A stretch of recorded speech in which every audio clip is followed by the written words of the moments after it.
Okay, today we are diving headfirst into some really controversial territory.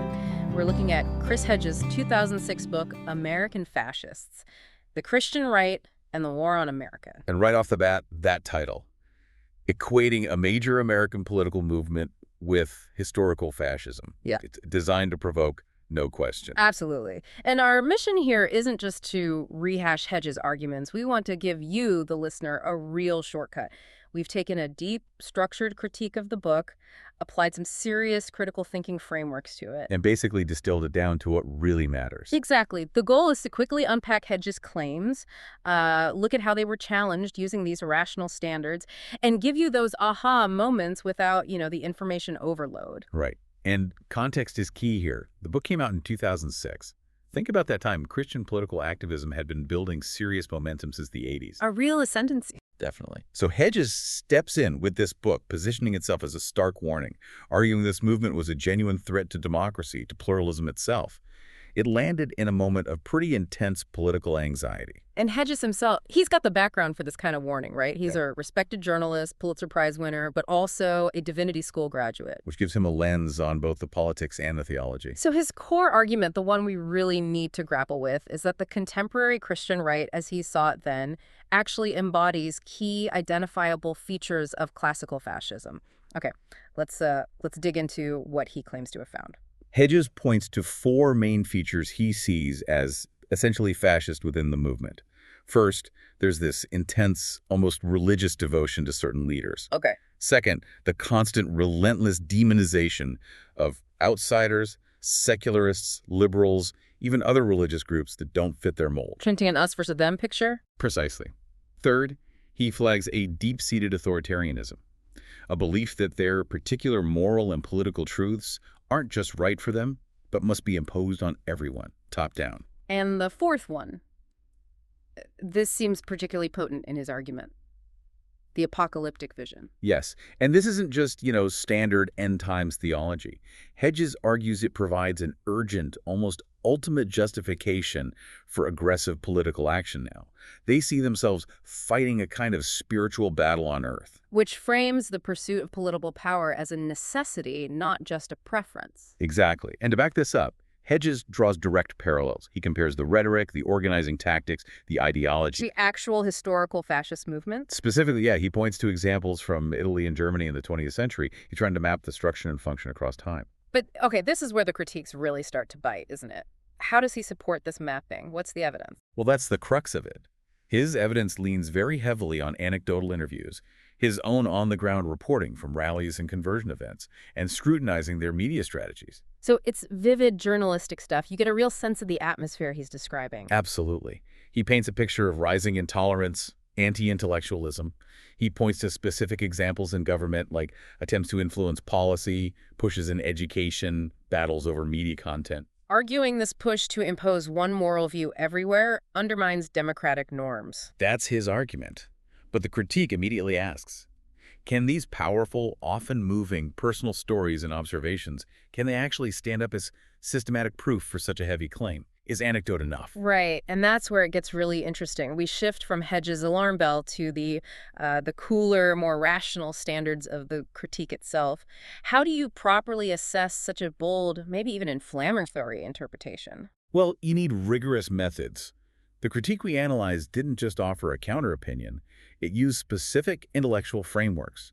First, just mapping claims to evidence basic critical thinking. Okay, standard stuff. But also applying frameworks, like those Mortimer Adler championed, to categorize the kind of knowledge being presented. This is crucial. Okay, kind of knowledge, epistemic lens. That sounds a bit academic. Can you break that down for us? What does that actually mean in practice? Sure. It's about asking, is this statement a verifiable fact? Is it an interpretation based on observation, like journalism often is? Or is it prescriptive wisdom advice on how we should act? So distinguishing between what is and what Hedges thinks, or what Hedges thinks we should do. Exactly. And the critique finds that a lot of Hedges' argument falls into that interpretive category. It's built on his journalistic observations and opinions, not necessarily systematic, verifiable data across the board. So less a historical proof, more a powerful, argued interpretation, almost like a very well-researched editorial. That's a fair way to put it. He does use some sociological ideas selectively, like pointing out how despair or alienation can push people towards radical groups. That's a recognized phenomenon. Right. But the critique hits hard on what's missing. It argues he lacks deeper analysis from foundational scholars, thinkers who studied power, society, ideology, like Marx, Durkheim, and especially Max Weber. Wait, Weber, Marx. Why are they so important here? What would bringing them in have added or changed about Hedges' analysis? Well, take Weber. He provides tools to analyze things like charismatic leadership, the role of bureaucracy, different types of authority. These are essential for classifying a political movement accurately. Is it traditional, charismatic, rational, legal? Hedges doesn't really use that toolkit. And Marx. Marx would push for a structural analysis connecting the despair Hedges observes to underlying economic conditions, class dynamics. Without these kinds of deeper sociological frameworks, the critique suggests Hedges risks seeing everything as purely ideological, missing the structural roots of why people might be drawn to this movement. That makes sense. It's a different layered explanation. Okay, so shifting to the logical analysis. Yeah. The critique really takes aim at Hedges' definition of fascism itself, doesn't it? It does. Critics argue his definition is often quite broad, maybe even imprecise. And the danger there is mislabeling. You might capture movements that are certainly authoritarian, maybe reactionary, but don't quite fit the specific historical model of fascism. Mussolini's Italy, Hitler's Germany. If the definition stretches too far, the word loses its punch, its specific meaning. Exactly. The critique suggests that while the Christian right Hedges describes might show some traits associated with fascism and tolerance, authoritarian impulses applying the full label requires a higher burden of proof. Things like extreme state centralization, overt ultranationalism, systematic use of violence. The critique argues Hedges doesn't systematically demonstrate all of those core elements. I can see the logical point. But isn't there a risk of being too academic? Hedges is sounding an alarm about a direction he sees things going, maybe not ticking every single historical box perfectly. That tension is definitely there. The critique acknowledges the power of the warning. But logically, it also points out that the link Hedges makes between personal despair and joining these groups, while plausible, it stays largely anecdotal in the book. He needed more data to show that's a widespread pattern, not just powerful individual stories. Yes, something more systematic to show that causal link holds up broadly. And the critique also notes the analysis feels a bit one-sided. There's not much engagement with opposing viewpoints or even diverse voices within evangelicalism who might push back on his portrayal. Okay, so potential issues with evidence, definition, and maybe balance. But Hedges is also making a strong ethical case, isn't he? Beyond the logic. Absolutely. A core part of his argument, and the critique examines this closely, rests on ethics, specifically what's sometimes called the golden rule assessment, ethical reciprocity. Basically, does the movement treat others as they would want to be treated? Does it demand rights and tolerance for itself that it's willing to extend to those it disagrees with or those it labels as outsiders? Hedges argues quite forcefully that policies promoting exclusion fail this fundamental test. And that failing undermines the basis for a healthy society.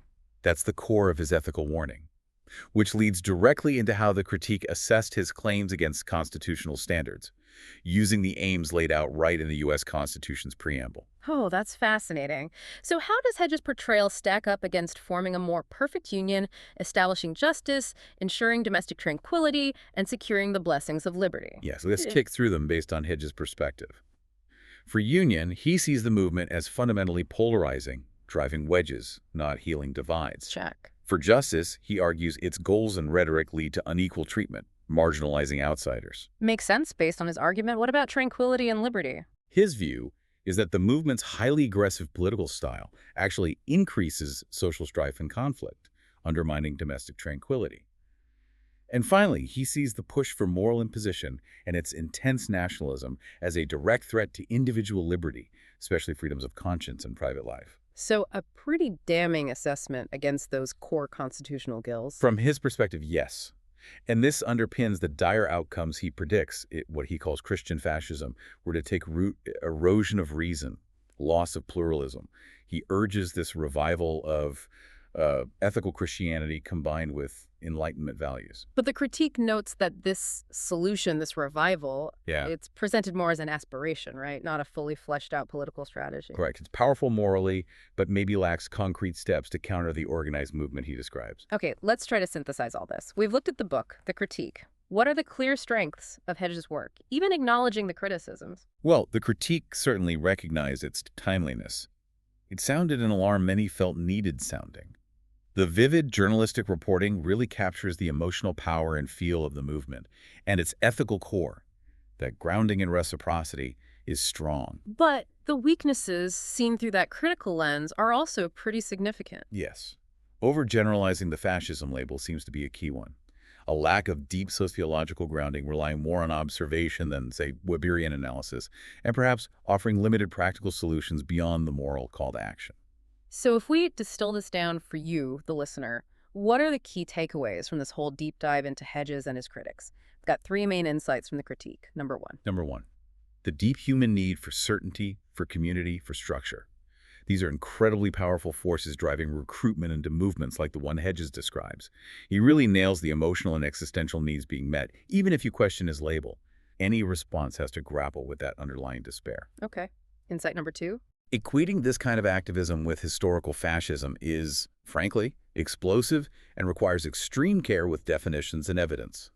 The critique insists, while the warning about authoritarian trends might be valid, the specific label fascism carries immense weight and needs rigorous justification to avoid, well, crying wolf. Got it. And the third key insight.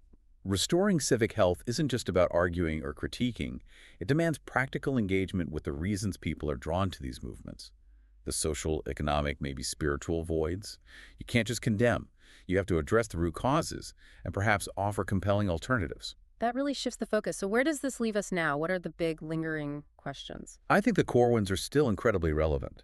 Can pluralist democracy actually withstand this level of intense ideological polarization? And critically, what other strategies beyond direct confrontation or labeling might effectively address the appeal of these movements? How do you meet those needs for community and certainty in healthier ways? Yeah, those are the tough ones. And maybe the final thought from the critique is this. Whether Hedges got the label fascism precisely right or not, his underlying warning about the danger of intolerance, and especially his diagnosis of the despair that fuels radicalization that remains critically important for any democracy to understand and address. The diagnosis might be more durable than the label. That's a powerful point to end on. We really appreciate you joining us for this exploration into, well, a very complex and charged topic.